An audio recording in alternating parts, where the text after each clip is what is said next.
મારા દીકરાએ દુષ્કર્મ કર્યું હોય તો ફાંસી આપો એને.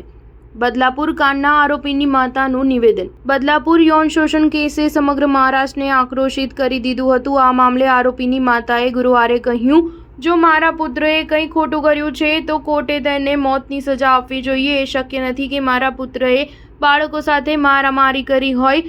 આરોપીએ છેલ્લા 2 વર્ષમાં 3 વખત લગ્ન કર્યા છે અને તેની ત્રીજી પત્નીને હવે 5 મહિનાનો ગર્ભ છે. આરોપીની માતા સ્કૂલના બીજા સેક્શનમાં સફાઈ કર્મચારીનું કામ કરે છે. તાજેતરમાં જ તેમનો નાનો પુત્ર જે સ્કૂલમાં કામ કરતો હતો તે બીજા સેક્શનમાં પટાવાળો બની ગયો.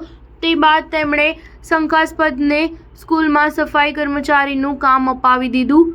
આરોપી બદલાપુરના ખરવઈ ગામમાં પોતાની માતા પિતા, નાના ભાઈ અને પત્ની સાથે રહે છે. ભીડ દ્વારા પોતાના ઘરમાં તોડફોડ કર્યા બાદ પરિવારને ડર લાગી રહ્યો છે. પોલીસે ત્યાં સુરક્ષા વધારી દીધી છે. સ્કૂલમાં સફાઈ કર્મચારીનું કાર્ય કર્યા પહેલા આરોપી પોતાની માતા સાથે હાઉસિંગ સોસાયટીમાં સફાઈ કર્મચારીનું કામ કરતો હતો. સૂત્રોએ જણાવ્યું કે આરોપીની પહેલી 2 પત્નીઓ લગ્નના તાત્કાલિક બાદ તેને છોડીને જતી રહી. મામલા માટે રચવામાં આવેલી એસઆઈટીએ 8 ટીમોની રચના કરી છે. એસઆઈટીએ ગુરુવારે સ્કૂલની મુલાકાત લીધી અને સ્કૂલ દ્વારા સસ્પેન્ડ કરવામાં આવેલી 2 મહિલા નર્સનું નિવેદન નોંધ્યું.